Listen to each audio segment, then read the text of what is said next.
Hey there, Knicks fans. How you doing? It's your boy, Jonathan Macri, with you for another episode of the Knicks Film School Podcast, where we will go back in time in a little bit. I know nobody gets that yet, but you will very soon. Joining me on this episode, recording live right now at 10 p.m. on Tuesday night from an undisclosed conference room in a hotel, I'm guessing, in Chicago. It's a the giant Athletics conference center. It's Where? a giant conference. It's a giant conference center. Oh, it's a giant conference where center. you can only podcast from the least flattering angles of your own face. I think The I should just have to podcast. Fred Katz. I think I should just have to podcast here the whole time. No, We'll that's see what. fine. If you're not watching on YouTube, you're missing out. So I'm in a room with the laptop on my lap. We just had the lottery. And I'm in Chicago, and I'm in a room with a laptop on my lap, and I brought my microphone because I was kind enough to give you the time. who's And better than Fred Katz? So just about everybody. Most of the Athletic and everyone on the Knicks beat. It wasn't what I was going to say. Most of the episode you're about to hear, we recorded about 10 hours ago, where Fred and I talk about all things that have nothing to do with the lottery. We talk about the Knicks and their offseason and the season that they just had, and it's a very fun and good conversation. But we wanted to tee this thing off with Fred's experience with the NBA draft lottery, because he was one of the select 19, I believe it was, media members to be backstage and witness the drawing, a drawing in which the New York Knicks did not get the Dallas Mavericks pick that will convey or that will kick over to next year, at least. But you were still part of, I mean, I don't know how else to say it, a historic event in the history of the league. So I'm just going to toss it to you. What was it like being backstage, man, and seeing the drawing? It was really cool. I'm resting the phone. I'm resting the computer like on my knee now. I've got my legs crossed. Feel like this might be a more friendly angle, but maybe the computer's shaking a little bit. I don't know. That might be worse. It's fine. Andrew's gonna have to tell me. It's wonderful.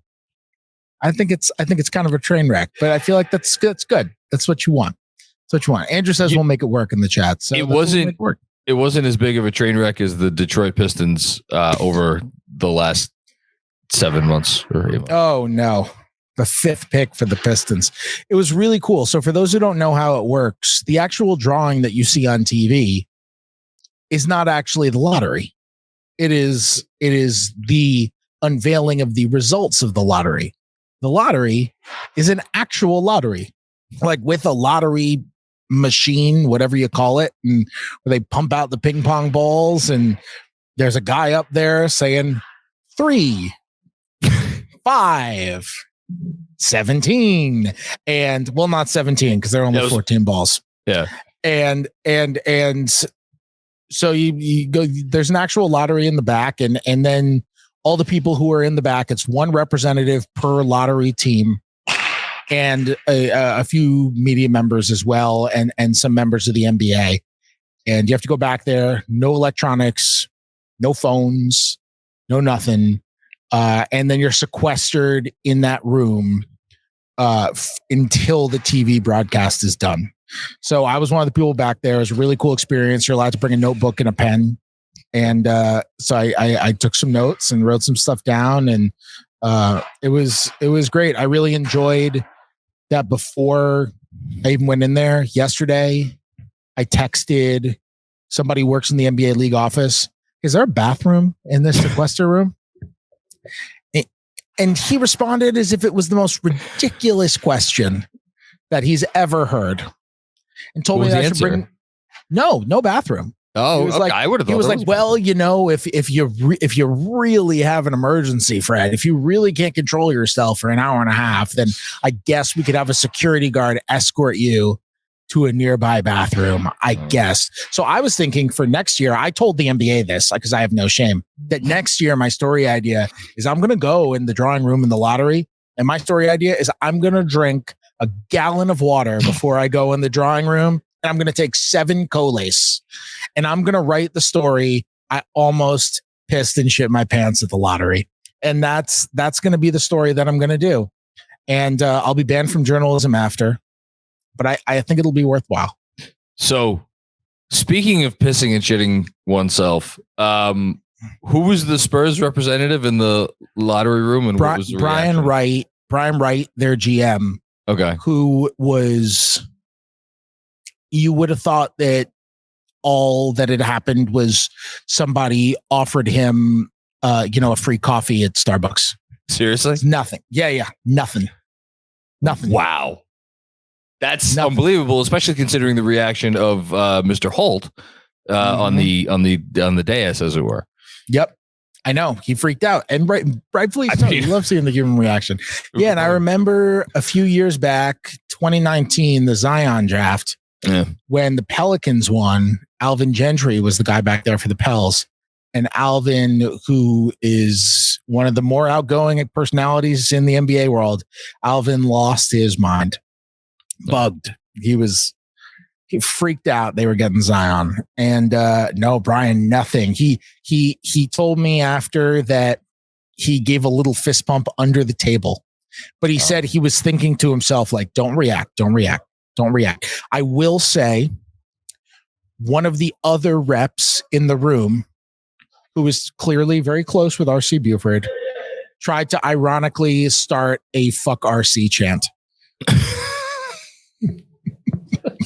That's actually phenomenal. It was phenomenal. It was great. It was really funny. It was really funny. Yeah, I tried to ironically start that. Obviously, nobody joined in, but a few people around him started laughing. It was a really interesting experience. You tweeted out that so again, for those who don't know, like they draw 4 combinations out of this ping pong ball machine until they get 4 different teams. But apparently they kept drawing the Spurs because the Spurs have so let's see, 14. They have 140 different combinations, so there's possibility they keep getting drawn. So they kept drawing Spurs combinations, I guess. For the different. Yeah. players. So they drew the Spurs first, and then who had the second pick? The second pick that ended up going to Charlotte, which is very interesting considering who the. So they drew Charlotte second, and then they drew Portland third, and then when they were going for the fourth pick, they drew San Antonio again. Oh my goodness! And the way it works is, there are 1,000 number combinations, like with a lottery, and 140 of them belong to the Spurs because they have a 14% chance, and 125 of them belong to Charlotte because they have a 12.5% chance, and so on. Dallas had 30 combinations because they have a 3% chance, and so and that's how math works. And so I feel like I didn't have to say the Dallas one. I feel like I really made my point after the first. No, you had to say the Dallas one. No, I think I pretty much got my point. The Dallas part really hammered it in, but yeah, so they get Portland third, and that got a little bit of a stir in the room. That was like that was kind of like one of those, but there was nothing raucous. I wasn't happy about that. I was rooting against Portland on this night. Yeah, there was nothing raucous or anything like that. And then they went to the fourth drawing, and it was the Spurs again. And everyone was kind of like, oh, and so they draw again, and it was Charlotte again. Oh, okay. And so they had to do it again, and they draw again, and it was the Spurs again. And then everyone was like, my goodness. And somebody said, imagine being Detroit. Although at that point I wonder if Detroit had already we don't even. Yeah. Yeah, exactly. And so at some point, somebody said at that point, you're going to go sit to Brian Wright, who's the GM of the Spurs. You're going to go buy a real lottery ticket after this. And then they drew again, and it was Houston. Yeah. And that was kind of how it went. But there wasn't really, everyone there keeps it kind of very professional. Okay.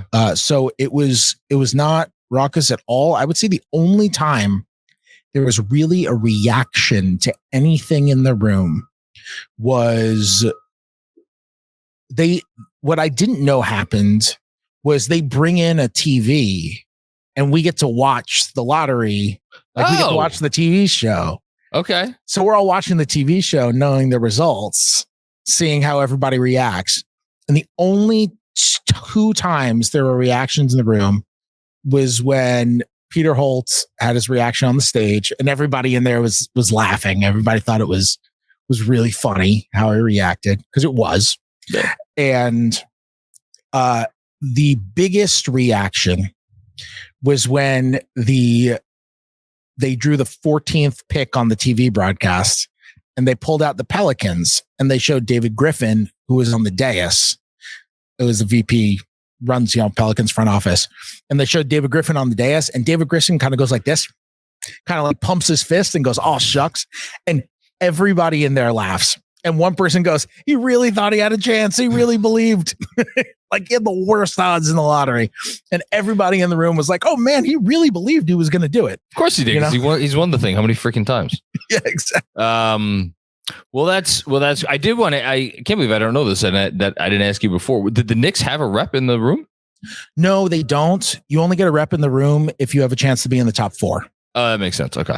So the Knicks, because they only do a drawing for the top 4. That makes perfect sense. So because the Knicks couldn't have been in the top 4 because that Dallas pick was top 10 protected, then the Knicks don't have a rep in the room. But like, for example, Chicago had a rep in the room.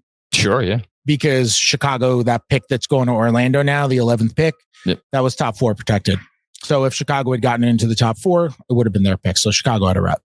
I feel like I should ask something about the Knicks not getting the pick, but what is there to talk about? They had a chance to get the pick. They didn't get it. Now it goes to Dallas. I spoke to Michael Finley for a little bit after. Oh, that's cool. He had, because Michael Finley was Dallas's rep in there.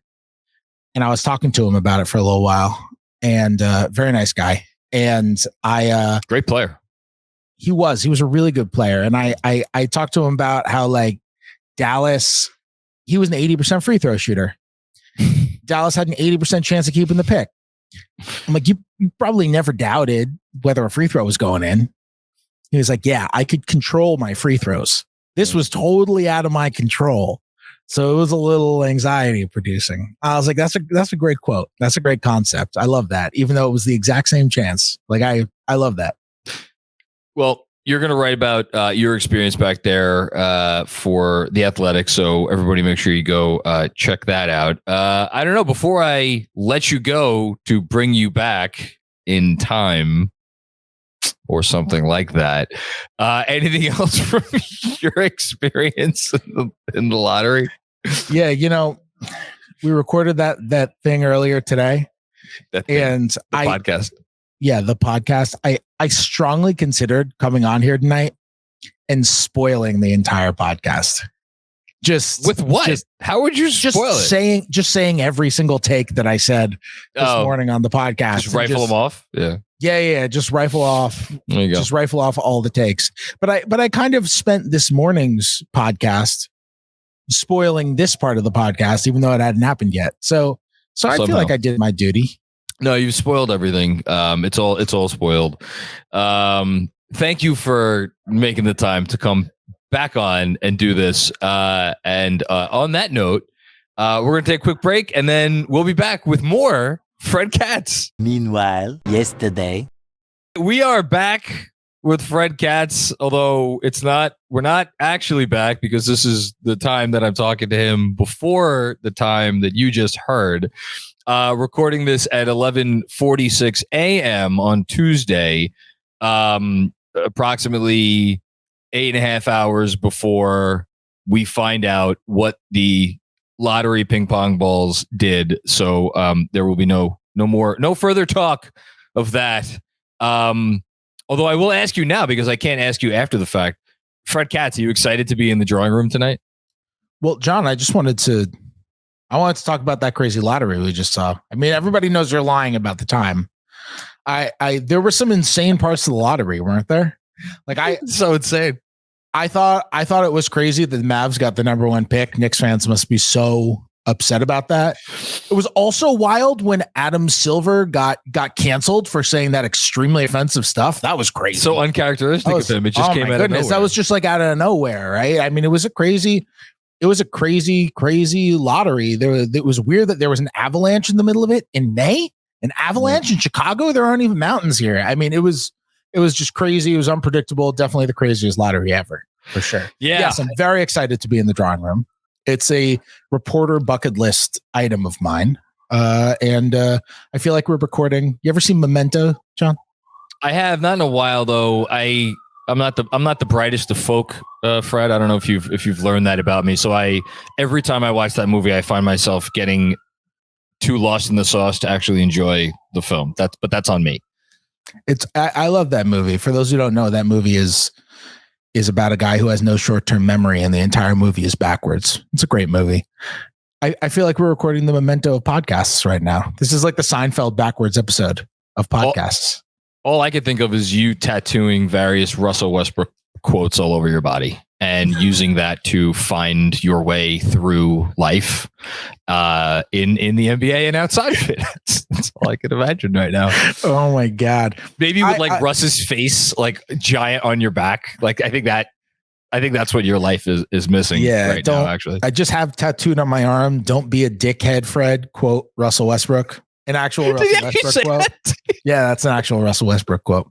That's the only one you need, though, because that's the only guiding principle that anybody needs. Don't be a dickhead. Yeah, don't be a dickhead, Fred. Quote Russell Westbrook. Really great. We're off to a rousing start. Hey, the Knicks. The Knicks. How about the Knicks?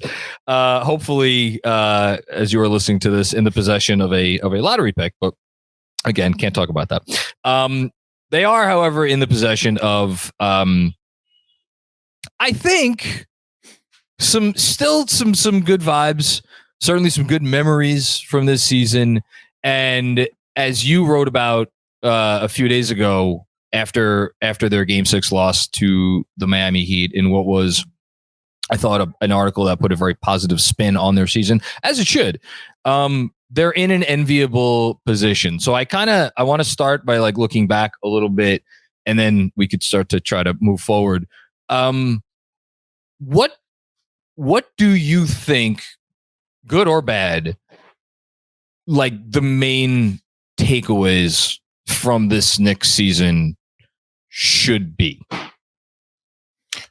The number one takeaway, the number one most important thing, good or bad, the Knicks can take away from this season is that they acquired a star last summer. Yep. They were looking to acquire a star. Everybody thought they passed on the star when Donovan Mitchell got traded to Cleveland. And it turns out they got a star, like a legit star. Like Jalen Brunson went from not a star last summer to maybe a star entering the postseason to, oh yeah, he's totally a star after we saw him in the postseason. Like they have their first star. And that there is nothing more important on the positive or negative side than that. And it's very clear that is an extraordinary positive. Can I give you a fun stat? I looked this up today. I hadn't seen this until literally an hour before we're recording. Cleaning the Glass does the on-off differentials for the playoffs as well as the regular season. And on offense, Jalen Brunson, largest on-off differential for offensive rating in the league. The Knicks scored 113 points per 100 possessions when he was on the floor, which is like pretty good for the playoffs. And just scorched earth, scintillating 75 points per 100 possessions when he was off. That differential is better than Steph Curry, Kevin Durant, any other names you want to mention. So yeah, Jalen Brunson, pretty good. Jalen Brunson, pretty good. I mean, look, that was. I thought Tibbs. I didn't think Tibbs coached a terrible series at all in the Miami series. I thought Spo beat him in the Miami series, but that was more about Spo. Just I'm not convinced there's a better coach in the world than Eric Spoelstra, and it definitely showed during that series. I mean that entire coaching staff is so incredibly cohesive, so collaborative. You think Quinn gets a job this summer? Maybe. Possible. I mean, feels like he's been there for a while. Yes, it does. I mean, they have a great They have a great staff. Like, it's not just Spo. They have a great staff up and down, and they are smart and they are collaborative, and they come up with these crazy innovative ideas. And I know they have these brainstorming sessions where they have like no idea is a bad idea brainstorming sessions, and they just throw stuff out. And Spo's approach is, if Spo hears something and doesn't really like it, he doesn't say, okay, we're not doing that. He stops the meeting and he says, okay, tell me more about that. Tell me why you think it works. And then they go through stuff, and he'll turn and that kind of stuff. Like, they just have incredible look. I'm sorry, Knicks fans. Heat culture stuff is like, no, real thing. I joke. There's truth in jest. I joke about it because it's true. It's like, how can you look at what that organization has done over X number of years and think it's all nonsense? It's like, there's clearly a lot of validity to it. Yes, for sure. And I thought Miami just did an incredible job coaching that series and obviously playing that series. I will say, I think my biggest question mark from Tibbs out of game 6 specifically was that lineup when he had neither Brunson nor Randall on the floor. And they were just like -8 in like 2 minutes. And he played that lineup in game 4 and it got crushed for like 35 seconds. And I was like, okay, well, he's never doing that again. Yeah. And it went for 2 minutes and it got crushed, and differential, butterfly effect, but differential wise, like, that was the difference in the game. They lost by 4, and that was a -8, that lineup, and couldn't create anything. I thought that was as much of a statement, though, on Emmanuel Quickley not being there as much as it was on Jalen Brunson just having a rest. Because at some point, Brunson's got a rest. And let's be real, it's not like Julius Randle and RJ Barrett were having these unbelievable game 6s where it's like, you leave Randle out there and all of a sudden the offense is going to be better. So it's a lot of that stuff I think has to do, like the on-offs, a lot of it has to do with just like Quickley was hurt. And when he was there, he was a totally different player in the postseason run too. So, and yet somehow they were better with Quickley on the floor in the postseason than off. Now, that said, his individual on-court offensive rating was the worst of any non-Deuce player on the team. Deuce's on-court offensive rating was like 65. It was not what you want. But yeah, no, I completely agree with you on the Quickley point. Totally. Yeah. So, I think the biggest thing coming away from the season, getting back to the original point, is just like, they've got a star. That's the hardest part of team building to acquire, getting a star. That's why teams tank. That's why teams clear out their whole roster for an entire season just to get expiring contracts, to get cap space so they can sign some big star. That's why the Knicks waited for years to 2010 to try to get somebody. Like, you want to get a star. It is the hardest thing to do, and teams move heavens and mountains in order to make it happen. And the Knicks went out and just signed one to a descending contract that's nowhere near the max. And he is a star. And that is by far the biggest thing. I wrote you're right. I did have a very positive spin on them losing to Miami. I thought it was a very positive season. They exceeded expectations. They created a really good hard playing culture. I thought a lot of the young guys made really impressive leaps. Randall recovery, whatever ends up happening with Julius Randle moving forward, he is in a better place, and the Knicks are in a better place with or without him because of the season that he had. I thought RJ Barrett showed improvements during the playoffs, which I thought were very encouraging. Quickley made a big jump. Grimes made a big jump. Like, they have all those picks. They won 47 games and they came 2 wins away from the conference finals. Like, they're a young team with a lot of draft picks. They're in a good position. Which led you to write in that aforementioned article, which again, everybody should go read. It was delightful. Because I wrote a largely positive thing, but it still helps to read somebody else's positive thing, especially someone who has no dog in the fight, and you have no dog in the fight. You wrote just a one-line paragraph. Management will have decisions to make this summer. Talk about slow playing the reality of what it lies ahead. I said to Jeremy on our pod when we recorded last night that like this summer to me for the Knicks feels like they're walking into an all-you-can-eat buffet with like, I know not like a little all-you-can-eat buffet, like have you ever been to a Golden Corral? Yeah, not since like college, but yeah. I was in Florida, like, oh my God, it was before my wife and it was before I knew my wife. So like 12, 13 years ago. And I went to a Golden Corral one time. That is the largest buffet you will ever encounter. However, much of it is crap. So that is kind of my analogy for the summer, in that I think the Knicks will have a plethora of options at their disposal in terms of how they want to mix and match. I do think a lot of the things that could be available to them are perhaps roads to someplace that certainly many Knicks fans will not want to go, whether they are worth going down. But like, I think Leon Rose and his team, for as much as they do have a lot of options, not that they're going to have their work cut out for them this summer, but I think I inarguably, I think it's their hardest summer that they've had running the team. Would you agree with that or disagree? Yeah, it's an interesting point. Yeah, maybe it's their hardest because what they have next now is the most difficult leap to make. Exactly. I mean, the last few summers, they were, that first summer, they were just trying to get competitive, right? Mm. They were just trying to put together a decent squad. And you can do that. And they did it. They're 41-31. That got the 4 seed. Yeah. Obviously a competitive squad, but it wasn't like a dangerous one. That next summer, they were just kind of trying to find reinforcements, and obviously they failed. That was clearly their worst offseason since taking over the team with Leon, when they signed Fournier and signed Kemba and all of that. But didn't fail in a way that was like over the top, hurtful to the long term. It did cause them some pain, to be sure, but it wasn't like it didn't set them back,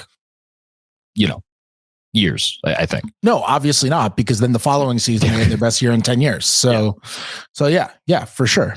I last summer was obviously their best summer because I thought the trades on draft night were fine. They were totally fine. I know they got a lot of heat for them. I thought they were fine. They ended up with 2 more first round picks than they had previously. That's not some sort of disaster. The Brunson signing was the best free agent signing in the NBA of last summer. Yep. And is now one of the most team-friendly contracts in the NBA. Like, if you're making a list of best contracts in the NBA, Jalen Brunson is on that list. That's how good that contract is. He's going to be making like $23 million in year 3. Like that is the max. The max is going to be like 50, and he's going to be making half of it. It's more than that. Well, maybe for his age, for his years. Bracket. Yeah. For the 7 to 9, it's 7 to 9. Yeah. And he's going to be making half of the max. And if he were a free agent right now, he'd get the max. He's a max player. He would get the max. Like, I wrote that if he were a free agent, someone would give him the max in that story. And normally as a reporter, I'm like, I have to go ask people. Like, last year I did a story when RJ was eligible for an extension. Story. I'll probably do a similar thing for Obi and for Quickley this summer, where it's like I polled a bunch of people who work in other front offices for what they would give those guys. Normally I'd reach out and be like, hey, would you give Jalen Brunson a max? To at least a couple of people. I was like, I don't even need to do it. That's how certain I am that he would get the max from someone. Like 100%, he would get the max from someone. He's that good now, and he's making half of it. So that is a phenomenal contract. The Hartenstein signing worked out great. Oh yeah, turned out to be. I mean, dicey at first, but again, he, as you first reported, he was not healthy. Yeah, worked out great. I mean, he's one of the, at worst, one of the 2 or 3 best backup centers in the league. Yep. And the Mitch signing ended up fine. Mitch had a good year. It's totally fine contract. You look at what, Jared Allen makes more than he does, and he just whacks Jared Allen in a playoff series.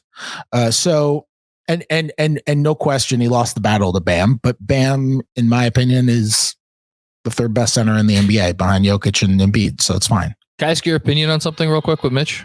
No, I don't like to talk about the Knicks. Anything but that. No, I'd rather not, if that's okay. You want to talk about the Yankees? Are the Yankees good right now? I don't even know. They're like good by normal team standards, but okay. like Yankee fans are all pissed because they have a terrible back half of the lineup and all the pitchers are hurt and everybody's hurt and they're not so that we won't as they could be. We won't talk about the Yankees. And Judge is carrying them once again. I said Andrew puts in the chat. It could be much worse. I actually do know. I do know what Andrew is referring to, and I think I agree. Oh man, Mets. Ooh. Yeah, we don't. Yanks will be fine. They've had injuries. They'll be good. Speaking of injuries, there you go. Smooth transition here. Do you think Mitch was hurt for the last however many games from when he? What was that? The fall was in game 1, right? I think. Mm-hmm. Yeah. I think he was. He hinted at being banged up, but none of the guys wanted to talk about their injuries, which credit to them. They don't want to make excuses. Even after they lost the series, like I think it was Begley asked Julius, now that the series is over, are you willing to talk about what you were dealing with the ankle? Because obviously he was hurt and going through stuff with the ankle. And Julius was still like, no, I don't make excuses. So credit to them for not wanting to say anything. I didn't hear anybody complain about an injury that entire way through. I think RJ was dealing with something too. Really? Yeah. I don't know what, but he was definitely like banged up. He wasn't all the way healthy. He made a comment to me about how, like, when I asked him if he was all the way healthy, he was like, and he just kind of shook his head, was like, this was after game 6? No. This was some point during the playoff run, some point in the Miami series. I asked him if he was all the way healthy, and he was like, nobody's all the way healthy right now. So I think he might have been dealing with some stuff, not like serious keep you out stuff, but it's just like the playoffs. Everybody is dealing with something that you're trying to play through. I think Mitch was probably dealing with something with the hip. I don't think that was the reason that he looked as ineffective as he did against Miami. That's what I was getting at. Okay. Yeah. I mean, I thought Bam did an unbelievable job on him. Yeah. I thought he did an absolutely amazing job. If you watch, he was just boxing him out like crazy. And I thought the Miami guards did a great job getting around his screens. One thing, we talked a lot about Bam screens. And when I say we, I mean everybody who has any sort of association with the Knicks.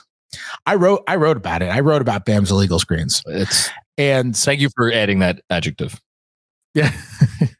I mean, they are. It's just they are, but they no great screen setter has ever set a legal screen. Tim Duncan wasn't out there being like, I'm a model citizen. I'm setting legal screens. Tim Duncan never set a legal screen in his whole damn career. That's why he's a great screener. Go ask Kevin Garnett if he ever set a legal screen. Being a great screener is not setting really good legal screens. Being a great screener is setting really illegal screens and finding ways to not get caught. Why does Bam never get caught? I don't know. But it's not because he's not doing something. He is doing something to not get caught. We are just not smart enough to figure out what the hell it is, and neither are the refs. And that is what makes him so brilliant as a screen setter. So I don't really think it's a problem that Bam does what he does. It just makes him really damn good. But you know who else sets a lot of illegal screens? Mitch sets a lot of illegal screens. Mitch sets a lot of wide base screens, and the Heat had that scouted out and got around them. They are so attentive to detail, and they got around those screens really well, which I thought added an extra dynamic that was difficult for Brunson, that was difficult for whoever he was screening over. Mitch also wasn't being brought into the action as often as he often is, especially when Bam was guarding him, because you don't want to bring Bam into the action. And when he gets kept off the offensive boards to a degree where he's not absolutely dominant, it's just kind of tough for him to contribute in that sense too. Okay, that's a good transition. I know I said we were going to focus more on the season that was, but I feel like everybody's already more curious about, okay, it was a great season. How do we get better? John, I promise you this. We will never run out of Knicks things to talk about. Well, I know that. So we can just talk about whatever, and we're never gonna. Well, let me actually. Overlap. I want to get back to Mitch because it connects to what I want to focus on from here on in, which is the article that is just literally dropped as we are talking, I believe, and it will be out for people by the time they hear this, which is about the Knicks and their spacing concerns. And this has a little bit to do with that too. Out of RJ Barrett, Emmanuel Quickley, and Quentin Grimes, who do you think, considering both the regular season and the postseason, helped their perception around the league the most? I love that question. Thank you, sir. I appreciate that. That's a great question. So you're not going to respond like Russ responded to you? Stop being a dickhead, Factory. It'd be great if you responded to the question I asked with that. Yeah, don't be a dickhead, John. No, that's just implied whenever you ask a question. Yes. Yeah. The tattoo is going to be on my forehead so that you could just see it. I never have to say it. Please get that. Who helped their perception the most? I would still say Quickley, in spite of his postseason struggles. Okay. Because I think the perception of Quickley was generally that he was an instant offense scorer off the bench. And I think the league, like everyone around the league, considers him now to be this really, really, really good team defender. I think that's just generally accepted, and really good defender overall, but especially team defender, because that's his strength. And really good defender overall. And I think he refined his game enough to where people don't look at him as just an instant offense scorer. Now, I know there are definitely people who work in front offices around the league and who are decision makers in front offices around the league who still think of him long-term as a really, really good bench player. Okay. And not necessarily as your starting point guard. But there are definitely people in the league as well who think like, no, you give him a team, he'll do stuff. He'll be good on that front. So I think his perception has changed. I think it's skewed more to like, he's going to be an instant offense guy, to now he is this two-way guard who can be your starting point guard in a lot of cases. And I think that was definitely a change. RJ is more polarizing than Quickley. Like a lot of the people who, I mean, you said it on one of your podcasts, like the people who were in on RJ never really decided to be out on RJ. Yeah. And the people who were out on RJ never like cannonballed all the way into the RJ pool, you know? I'm pretty in after the playoffs, with the caveat that I still don't know that we're looking at like a multi-time All-Star here, but like that playoff run, that showed me a lot more than I ever thought he could show me in the playoffs. I'll just say that. I agree. I mean, you think that was impressive? You just check out Dean Wade's. Oh my goodness. What a showing. Unbelievable. He's hooping right now somewhere, just refining his game. Dean Wade was doing drills in his personal gym the other day. Knocked down 7 out of 11 free throws. It was unbelievable. So building block. Yeah. No, it was a step to success. It wasn't a failure. Step to success. I think that's a fair point on RJ. I just think people generally perceptions, even though the postseason is so much more important, I just think perceptions are going to swing over an 82 game sample. I also think RJ had a higher starting point than Quickley did. Like RJ got a 4-year, $107 million contract, you know, like he kind of dipped at the beginning of the season to where people were like, oh, is he going to be worth this contract? And now it's like, okay, I'm cool with the contract. Yeah. Whereas Quickley, you know, I think if you were trying to make up numbers, let's say last September, about what Quickley could get in an extension this upcoming summer, I think those numbers are probably lower than what they're going to end up being. Grimes, I feel like Grimes is just kind of exactly what people thought he was going to be. Yeah, I think he took the appropriate step. If that's Grimes did everything you would want him to do this year. Like he did exactly what I think people with the Knicks thought he would do. He came out, he refined his defense a little bit. He had some really nice flashes. They grew comfortable with him in the starting lineup, grew comfortable with him guarding the other team's best player every night. Like, competes insanely hard. I will say, like, 1 million people hit me up about that play where he hurt his knee and then got the steal on Jimmy. Incredible. That the reaction from like people in basketball to that play was the same as it was on like Instagram. It was, people were like, holy crap, this dude is only an absolute gamer would make that play. And that's it. No one who just like is a front runner is going to make that play.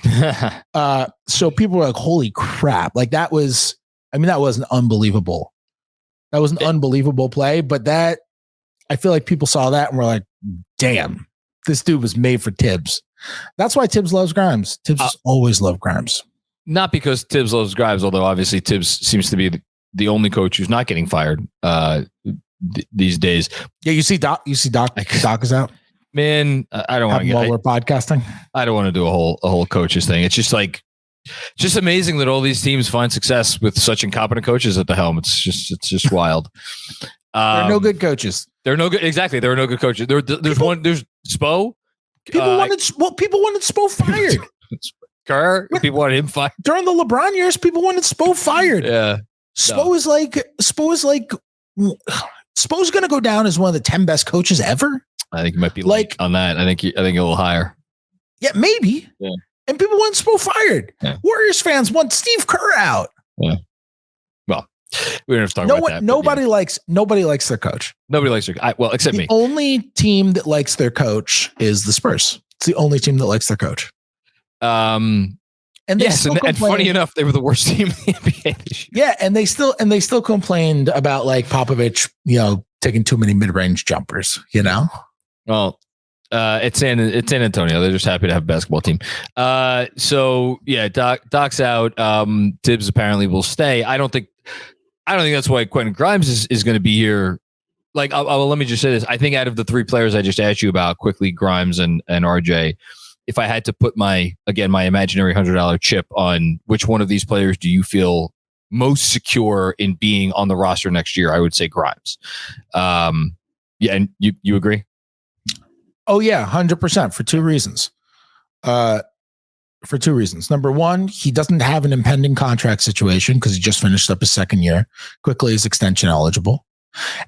Number two, because I think he is the beauty of Grimes is that he does not, you can plop him into any sort of situation, into any sort of offense, any sort of defense, next to any sort of star, next to any sort of role player, and he is going to contribute on both sides of the ball without affecting your ecosystem. You don't have to be like, oh, Quentin Grimes is here, so we got to run a different offense, or oh, Quentin Grimes is here, so we can't run this specific kind of pick and roll defense. Like, you don't have to do that. And with RJ, RJ has a higher ceiling than Grimes in all probability. Sure. But he's going to affect your ecosystem. RJ is there. You're going to be like, okay, we have a wing who is like, a penetrating wing who is not going to chuck threes all the time and isn't really going to be a spacer, and you have to figure out ways to integrate him there. Quickley is a ball handler. You're not just going to have him out there and just spot up shoot. That wouldn't be a proper use of his skill set. And Quickley also has the contract situation coming up where, who knows what happens in extension negotiations. Also, like, there are the argument to be made, both those guys have higher trade value than Grimes right now. So when Star X comes on the market and the Knicks are like, I went in on that guy, Grimes might not be the piece, but RJ and Quickley might. So you're beating me the punch, and this is what I wanted to get to. So the article again that just dropped is you talked about the Knicks spacing concerns, and you kind of pitched the notion that, well, maybe it's a schematic thing or a system thing, or maybe there needs to be a serious discussion about the personnel and you, I think, implied the fact that just getting, somebody to come off the bench, that might not be enough, because structurally this team, I mean, we just talked about how RJ, some spacing concerns, you got to run a specific type of offense for him.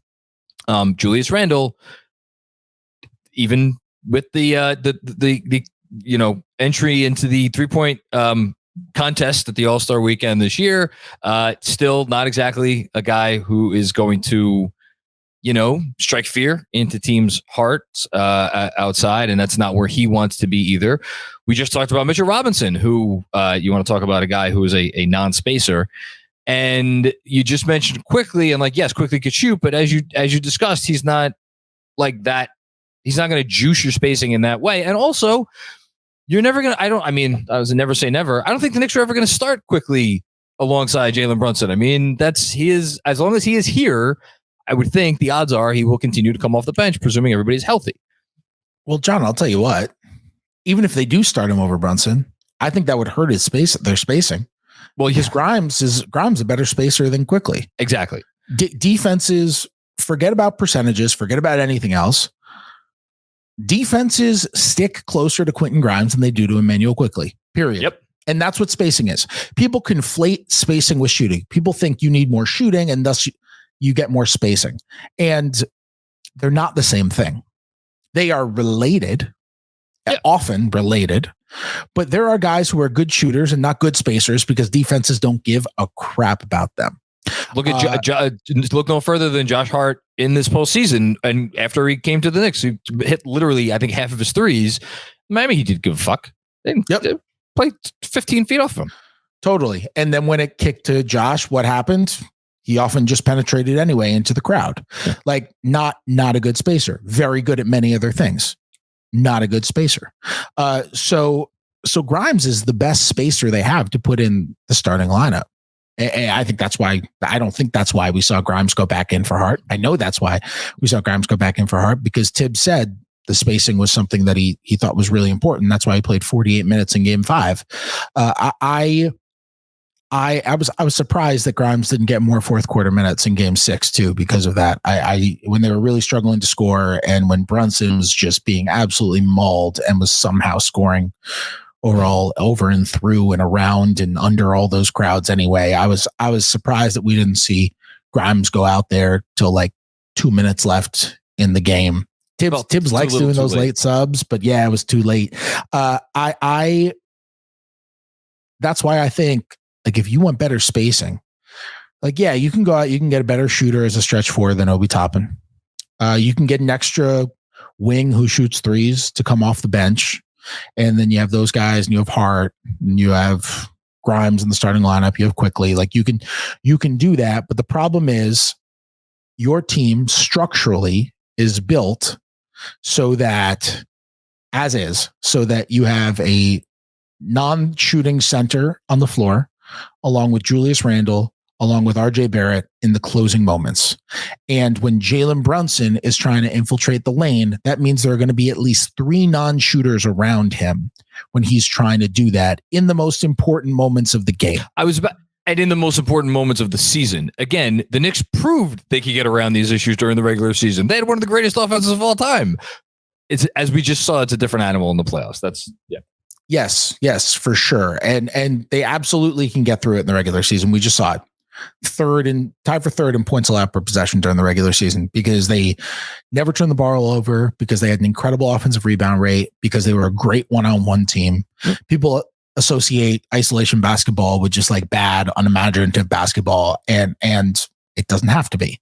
They were really good at isolation basketball. Julius Randle was really good at isolation basketball during the regular season. Yep.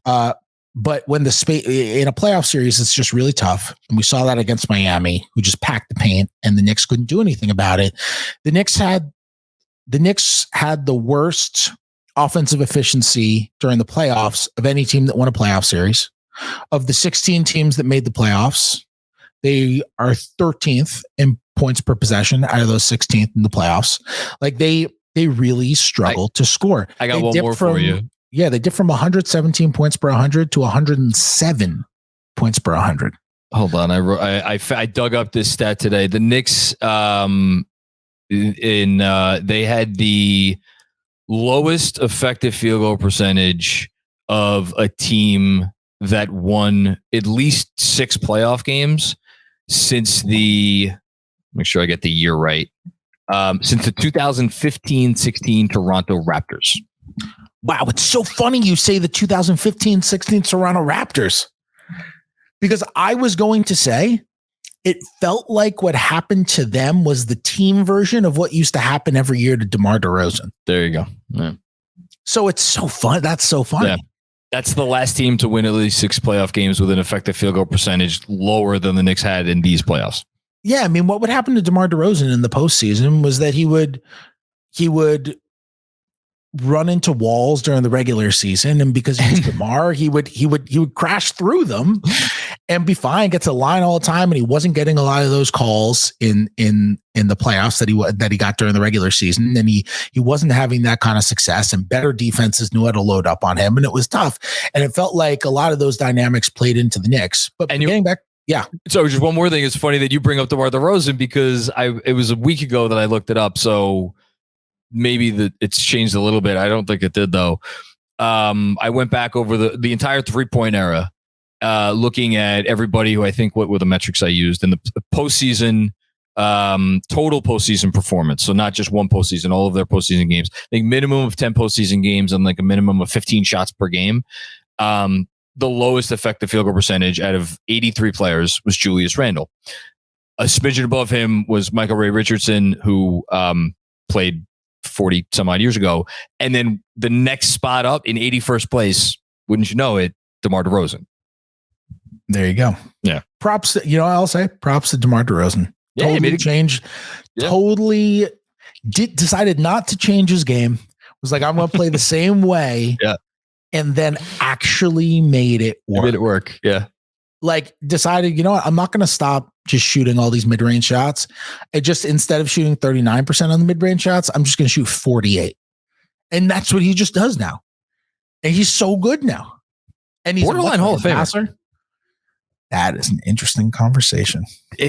Look, I mean, I know you know this stuff as well as I do. He has a very real case. I haven't really thought about it, but that's an interesting one. And if he keeps playing and keeps just piling up stats, he's gonna have the accolades. He's gonna have the counting stats and a couple of standouts. Anyway, we don't have to talk about DeMar DeRozan. That's a very interesting one. Anyway, so I mean, with the Knicks, if that's how your roster is constructed, to where you're going to play a center, probably Mitch, Julius, and RJ around those guys, then you're going to have to deal with the fact that you're not going to have the optimal spacing late, which means that if you want optimal spacing in the most important moments, especially in a playoff series, closing games, when you're playing your best guys, you need to make potentially a personnel change, a structural change, to where you move on from Mitch, or you move on from Julius, or you move on from RJ, or you move on from maybe even 2 of those guys. And that, whatever that move is, will be a very difficult one to try to decide on, unless somebody offers them Giannis for RJ straight up, in which case you probably do that. And we have to add in also,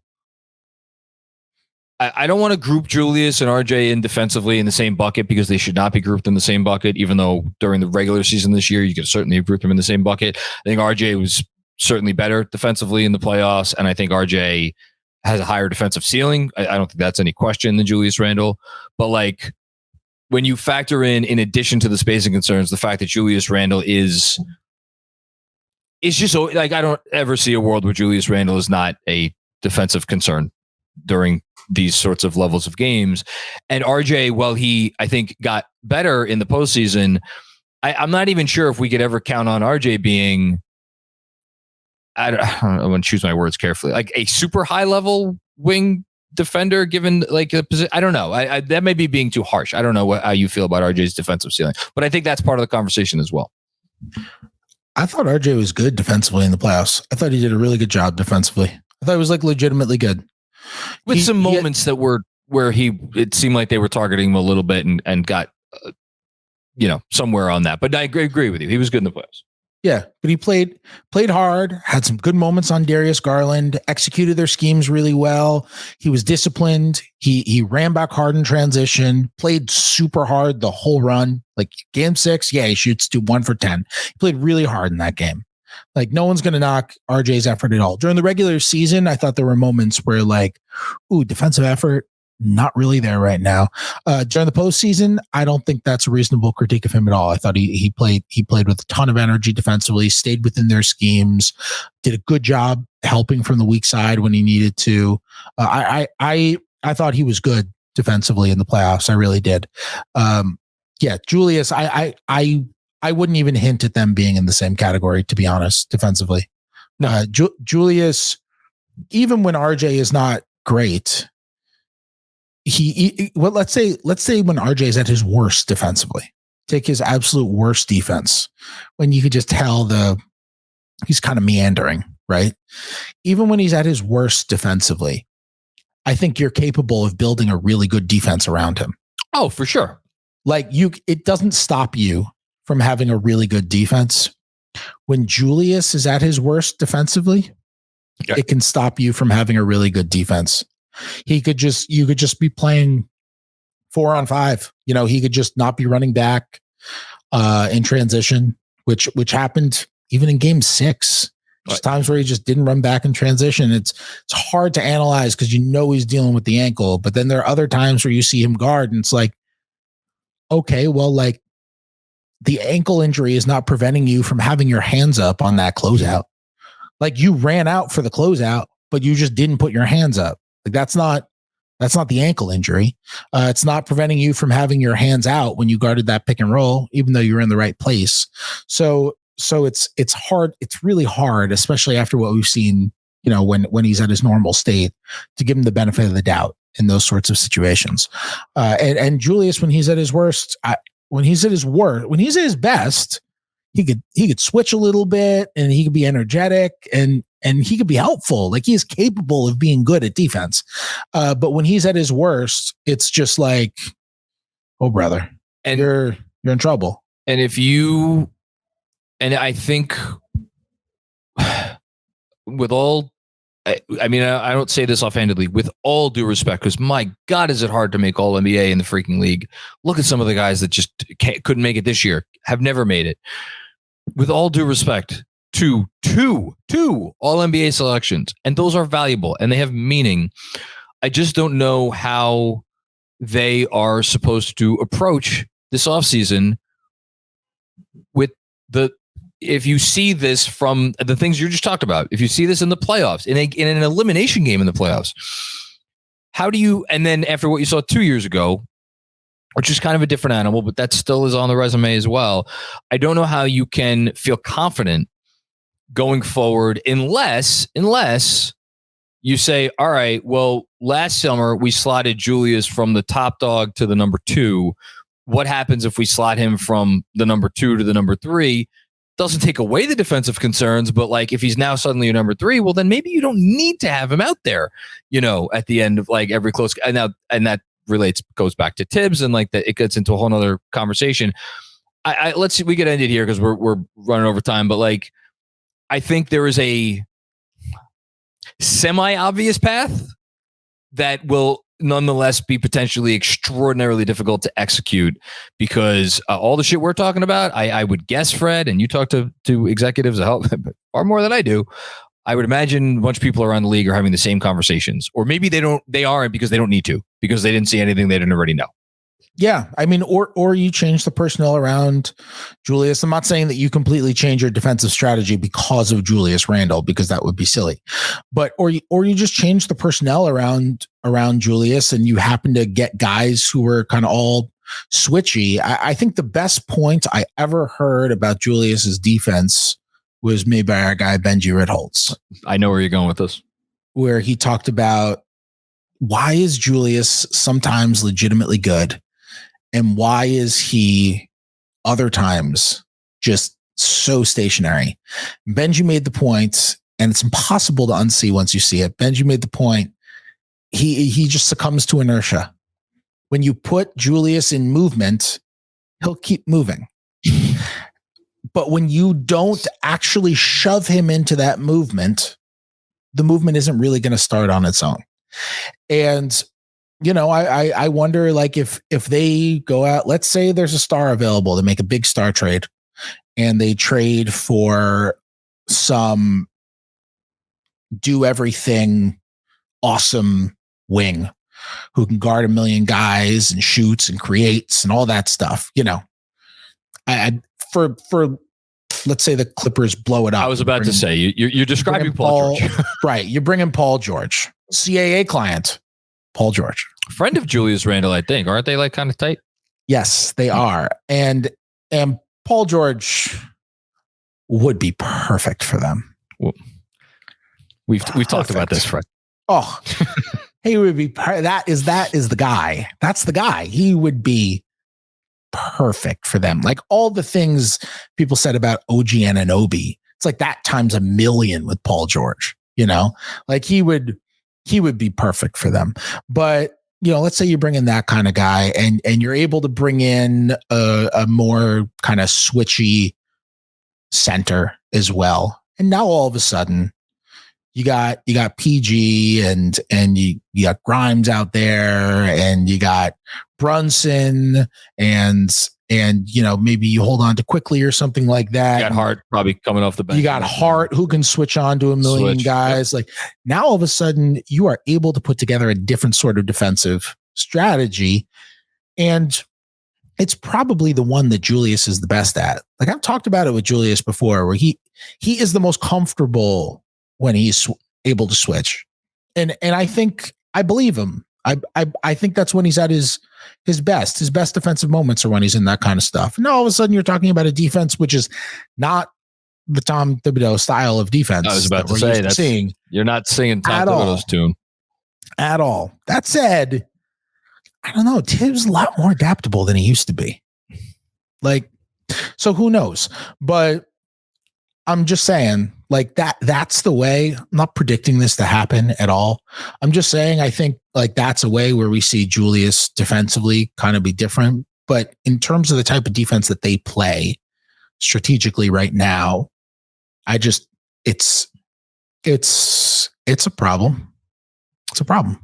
And yet, I think they defended well enough in these playoffs to advance to the next round. Now, you could say Miami is a very weak offensive team comparatively for most teams that would make it to the Eastern Conference Finals, and they would have had hellfire coming their way in the next round against Boston. We'll never know, but I think that's a very, very fair argument. They defended very well in the playoffs. Yeah. I mean, Mitch was incredible defensively during the first round. Yes. Hartenstein was incredible defensively during the first round, and I thought had some good moments in the Miami series. Was great defensively in game 2, I think it was, and great defensively in game 6. Had some really, really good moments around the rim. Hartenstein did. I mean, Hart is good. Grimes had good moments. Yeah, they have pieces. Yeah. They have RJ was good. Like they have good defensive pieces. They play on a string. They play really, really hard. The bigger issue defensively was honestly transition defense, which they have to shore up. Which is why the turnover number and the fact that they turned it over the second most times of any playoff team and second highest frequency of any playoff. The only one that turned it over more was the Cavs, who they themselves forced into a lot of those turnovers. But that was what made that so especially frustrating. I don't know. Listen, we could talk about this for hours upon end. I'm sure we will talk about it more this offseason, but it's why I think for as great as their opportunity is ahead of them, it's daunting. I don't know how else to say it. I think it's a daunting summer, and it's easy to say, just run it back, right? Don't run it back. No move is better than a bad move. And while I agree with that in theory, something tells me, Fred, we are not going to be sitting here doing our season preview next October and talking about the exact same roster. I would be fairly surprised if that were to be the case. Agreed. Okay. Glad we're on the same page.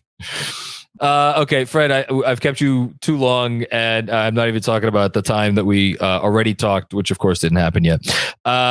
go read Fred Katz at The Athletic. He is amazing. His articles are amazing. You could also follow him on Twitter. Why am I doing your promo for you? What's your Twitter? At Fred Katz? Just at Fred Katz. At Fred Katz. Yeah, I can't say we're going to talk again because we're not. The whole thing. Oh yeah, it's on the screen. There you go. Yeah, we'll talk. We'll talk. Yeah, we talk like a lot. We're in a very active group text. That's probably way too much. Yeah. All right, Fred Katz, you're the man. Thank you as always. Long live Russell Westbrook quotes. Oh, I'm signing all the way off. And thank you, everybody, for listening to another episode of Knicks Film School Podcast. We'll be back with more fun and games before you know it. Casual Fridays, the whole thing. And talk to you soon. Peace out.